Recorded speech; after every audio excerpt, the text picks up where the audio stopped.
Ethereum has gone from, this spring and summer has gone from, 1350 up to 4950. So that's a really big move. Maybe it's time to digest some of that.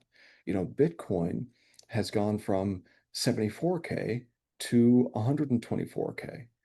That's a really big move. You take a look at Solana going from 95 bucks to 250 almost. So again, really big move over the last couple of months out of the majors. And then if you look at the S&P, plus nearly 40%.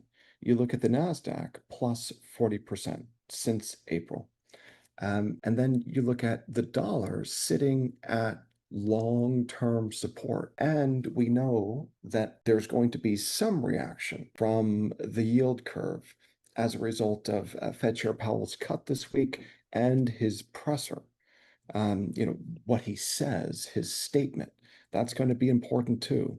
So, with risk assets like Bitcoin, ETH, Sol, the S&P, the NASDAQ, all of these items pushing much, much, much higher, this past spring and summer, and with the dollar, pushing much, much lower over the last year, and now sitting at long-term support, I'm just thinking to myself that yes, it's true what you said, Alex, that because of the regulatory clarity in the United States, it's opening up this wave of innovation in DeFi and in crypto, American innovation, and it's legal. And you Yeah. don't have, there's no regulator that's going to try to criminalize your innovation in crypto and DeFi.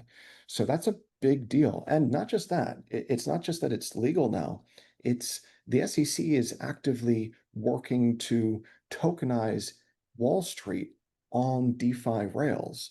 So, these are big, big developments. And I think that it ends up pushing, a handful of crypto assets much, much higher long term.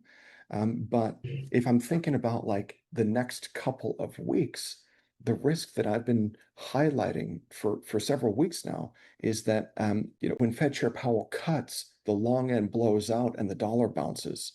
And if the dollar Yeah. bounces, then I think that would give us the correction in Bitcoin, ETH, and everything else that is buyable. I think it's a buyable correction if it comes. And so, yeah, I think long term, man, number go up.